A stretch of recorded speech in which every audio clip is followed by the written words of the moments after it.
सिंधुदुर्ग जिल्ह्यातील मालवण शहरातल्या आशादीप नर्सरी प्रशालेत भारताच्या 80व्या स्वातंत्र्य दिनाच्या पार्श्वभूमीवर शिशुवर्गाच्या वेशभूषेसह सादरीकरण उपक्रम संपन्न झाला।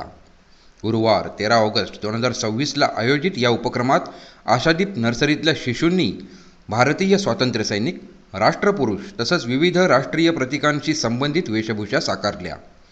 यावेळी शिशूंनी विविध वेशभूषांमधनं देशभक्ती, राष्ट्रप्रेम आणि स्वातंत्र्य लढ्याचा इतिहास यांची ओळख करून दिली। चिमुकल्यांचा उत्स्फूर्त सहभाग यामुळे प्रशालेत देशभक्तिमय वातावरण निर्माण झालेलं। यामध्ये छत्रपती शिवाजी महाराज, झाशीची राणी लक्ष्मीबाई, नेताजी सुभाषचंद्र बोस, भारतमाता, सावित्रीबाई फुले, शहीद भगतसिंग, सैनिक, पोलीस अशा विविध वेशभूषांसह सादरीकरण करत शिशूंनी सहभाग घेतला।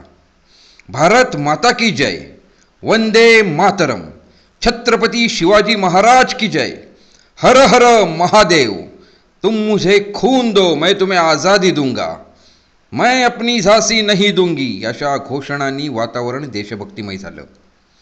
या उपक्रमाच्या माध्यमातून विद्यार्थ्यांमध्ये लहान वयात देशभक्तीची भावना रुजवणं, राष्ट्रीय सणांचं महत्त्व समजावून देणं तसंच भारतीय स्वातंत्र्य लढ्याची सात्विक माहिती करून देण्याचा प्रयत्न करण्यात आला।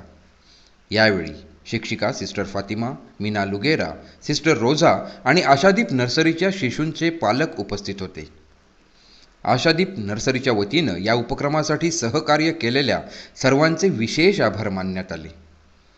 राष्ट्रहित जपण्यासाठी शिशुवयात देशभक्तीचं चैतन्य फुलवणारा हा उपक्रम राष्ट्रभक्ती व देशविषयक सकारात्मक चैतन्यासाठी उपयुक्त ठरल्याची प्रतिक्रिया पालक वर्गातनं व्यक्त होते आहे।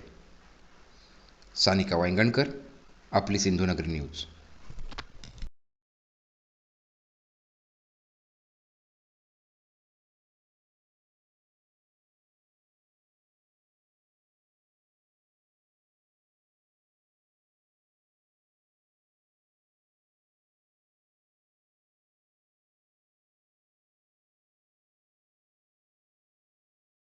भारत माता की